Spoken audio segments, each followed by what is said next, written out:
Florida homeowners pay more to insure their homes than almost anyone in America, an average of $5,600 a year. That is more than double the national average. And here is what that number is actually telling you.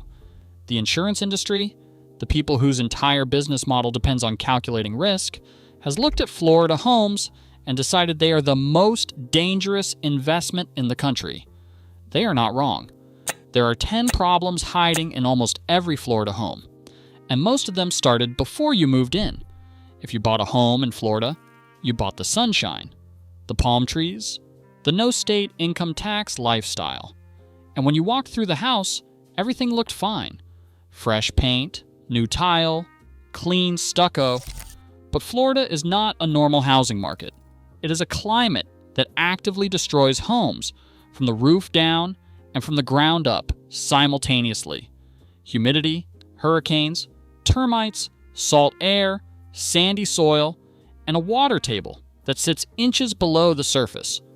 No other state combines this many structural threats in one place. And most Florida homeowners don't realize how bad it is until the insurance bill arrives or the ceiling collapses. Here are the 10 problems, starting with the one that's already emptying your bank account. Problem number 1, high property insurance rates. Florida's average homeowner's insurance premium hit roughly $5,600 in 2025. The national average is around $2,200. That is a gap of over $3,000 a year just to insure the structure.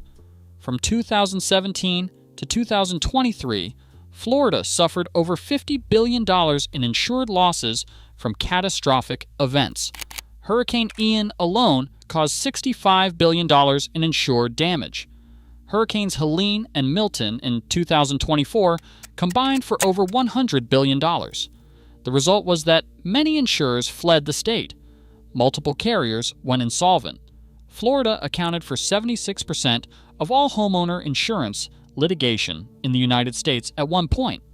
The state-backed insurer of last resort, Citizens Property Insurance, saw its policy count surge as private options disappeared.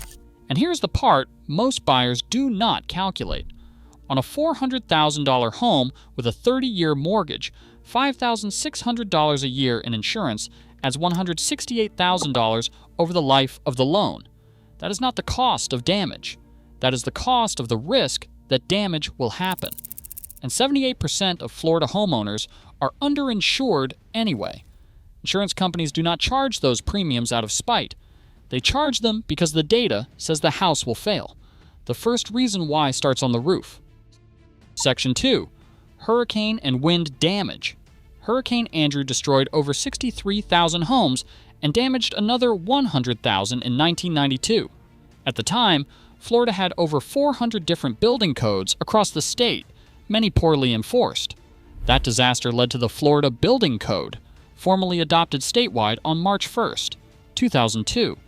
The new code mandated continuous load paths from roof to foundation, impact-resistant windows or shutters, and enhanced roof-to-wall connections. Homes built after 2002 performed significantly better.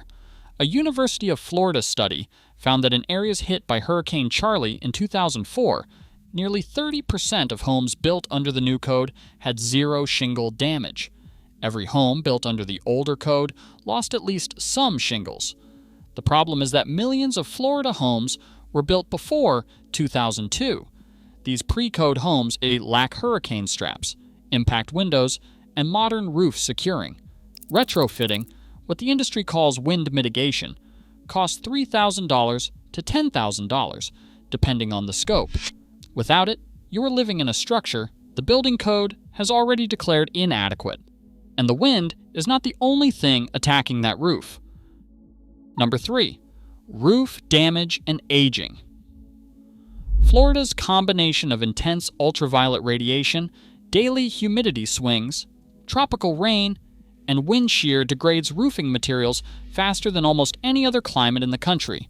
A standard asphalt shingle roof in a northern state lasts 20 to 30 years. In Florida, the same shingle lasts 15 to 20 years at best, and often less. The sun bakes the asphalt. The humidity encourages algae and moss beneath the shingles. Tropical downpours exploit every gap. And when a hurricane arrives, a roof that is already weakened fails catastrophically. Many insurers in Florida now refuse to cover homes with roofs older than 15 years. Some set the threshold at 10 years. A roof replacement in Florida runs $8,000 to $25,000 depending on material and size. And unlike most states, Florida law allows insurers to deny your entire policy based on roof age alone. Your roof is under attack from above, but what is happening below the foundation is just as dangerous. Florida sits on a limestone platform with a water table that often sits just 3 to 6 feet below the surface, and in some coastal areas, less than a foot. Sandy soil drains quickly, but provides almost no structural stability. When the water table rises from heavy rain, tidal cycles, or sea level rise, it pushes moisture upward through the slab and into the walls. Standard homeowners insurance does not cover flooding. Flood coverage requires a separate policy, typically through FEMA's National Flood Insurance Program. FEMA recently overhauled its pricing model under Risk Rating 2.0, and many Florida homeowners have seen flood insurance costs double or triple. Sea levels along Florida's coast have risen approximately 6 to 8 inches in the last 50 years. The rate is accelerating. Areas that did not flood 20 years ago flood regularly now. And storm surge, the wall of water that a hurricane pushes inland and is amplified by higher baseline sea levels. The water doesn't just flood your home, it attacks what's holding it up. Section 5. Foundation, settling, and cracking. Florida has no bedrock near the surface in most of the state. Homes sit on sandy, often porous soil over limestone. When the water table shifts, up during the wet season and down during drought, the soil beneath the foundation moves with it. The result is differential settling. One side of the house sinks, while the other stays. You see it in cracked drywall, doors that won't close, floors that slope, and tile that pops.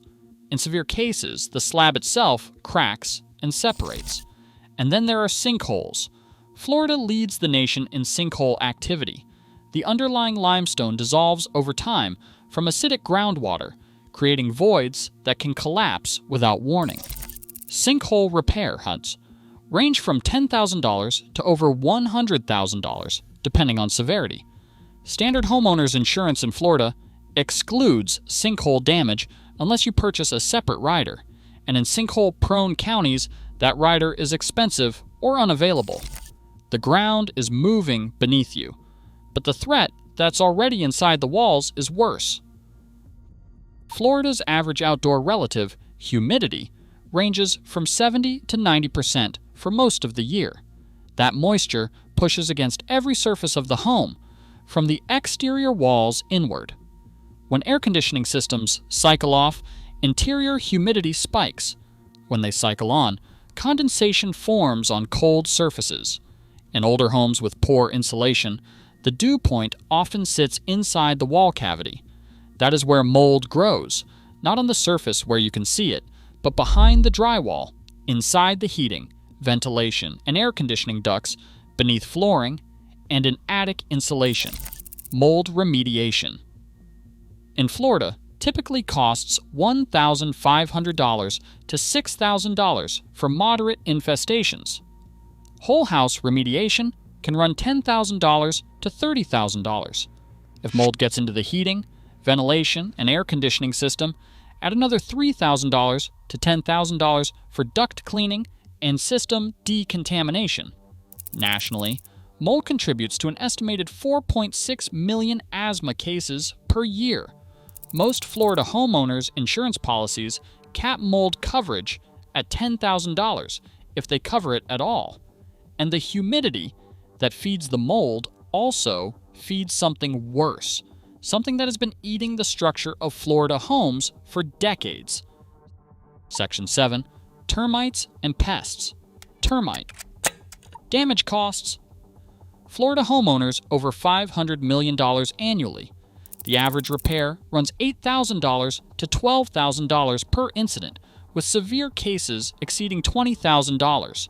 Standard homeowners insurance specifically excludes termite damage. Florida hosts 20 established termite species, including 6 invasive varieties. Formosan subterranean termites, sometimes called super termites, form colonies of millions of workers that can consume a foot of 2x4 lumber in 25 days. Asian subterranean termites, originally confined to Miami, have expanded northward and can cause structural failure within 2 to 3 years. Florida's warm, humid climate allows termites to remain active year-round and consume wood up to 7 times faster than in cooler states. University of Florida researchers project that half of all South Florida structures could eventually face termite damage. Termites eat the wood, humidity rots the connections, and the electrical and plumbing systems behind those walls are failing too. Number 8. Outdated electrical and plumbing. Homes built in Florida during the 1960s and the 1970s commonly used aluminum wiring, cheaper than copper, but it expands and contracts with temperature changes, it loosens at connection points, and it creates fire hazards. The Consumer Product Safety Commission estimates that homes with aluminum wiring are 55 times more likely to have fire hazard conditions than homes wired with copper. Plumbing tells the same story. Many older Florida homes used polybutylene pipes, a gray plastic piping installed widely from the late 1970s through the mid-1990s. Polybutylene degrades from chlorine in treated water and becomes brittle over time. A class action settlement in the 1990s covered some homeowners, but the pipes remain in millions of Florida homes. Replacing aluminum wiring costs $8,000 to $15,000 for a typical home. A full replumb from polybutylene to PEX or copper runs $4,000 to $10,000. Neither is cosmetic. Both are fire and flood risks, hiding behind walls that look perfectly normal. And even if the wiring and plumbing are fine, the energy system is bleeding money. The average Florida homeowner spends $2,400 to $3,600 per year on electricity, with 40 to 60% going to cooling alone. In older homes with single-pane windows, minimal insulation, and aging heating, ventilation, and air conditioning systems, those numbers climb dramatically. A home built before 1980, with original windows and no insulation upgrades, can use twice the energy of a modern code-compliant home. Single-pane windows common in older Florida construction have an R value of about 1. A modern double-pane low E window has an R value of 3 to 4. That difference means the air conditioning system in an older home is fighting the outdoor heat through glass that provides virtually no resistance. Replacing windows in a typical Florida home costs $8,000 to $20,000. Adding insulation to walls and attics costs $2,000 to $5,000. The homeowner who skips these upgrades does not save money. They just pay it to the electric company instead. The final problem is the one that connects everything else, the one most homeowners never check until the damage is already done. Number 10. Improper drainage and erosion. Florida's flat topography and sandy soil make drainage the most critical and most neglected element of home construction. When the lot grading around a home directs water toward the foundation instead of away from it, every rainstorm pushes moisture against the slab. That moisture migrates through micro cracks in the concrete, saturates the fill beneath the slab, and creates the conditions for mold, foundation movement, and pest intrusion. In homes with stucco exterior, which accounts for the majority of Florida construction, improper drainage also traps water behind the wall cladding, accelerating the deterioration of the sheathing and framing underneath. Correcting drainage around a home costs $1,000 to $5,000 for regrading and French drain installation. Ignoring it costs whatever the water destroys: foundation repairs, mold remediation, termite damage, and rotted framing. All 10 problems on this list connect back to one thing: moisture, that was never properly managed. In Florida, water does not just damage your home. Water is the environment your home exists inside. 10 problems. Here's the checklist. If you are buying in Florida, get a wind mitigation inspection and a 4-point inspection before closing, not after. The wind mitigation report documents hurricane readiness and directly determines your insurance premium. The 4-point inspection covers roof, electrical, plumbing, and HVAC. Check the roof age. If it is over 15 years, budget $10,000 to $25,000 for replacement. Some insurers will not write the policy without it.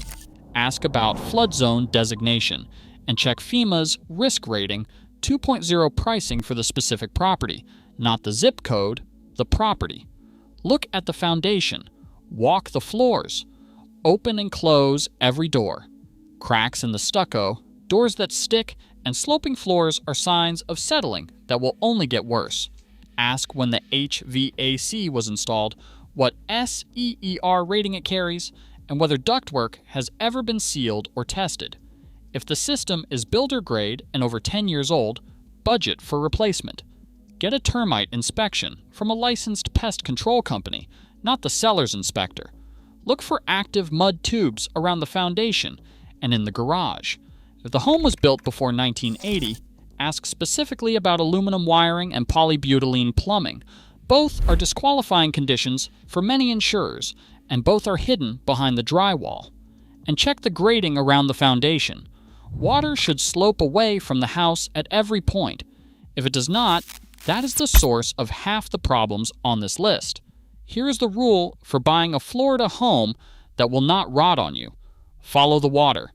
Every problem on this list, insurance, wind damage, roof failure, flooding, foundation cracks, mold, termites, rot, energy loss, and drainage, traces back to moisture that was never properly managed. Follow the water. That is it. If the builder grade video showed you what is wrong with new construction everywhere, this one shows you what happens when builder grade meets the most destructive climate in America. Follow the water, subscribe.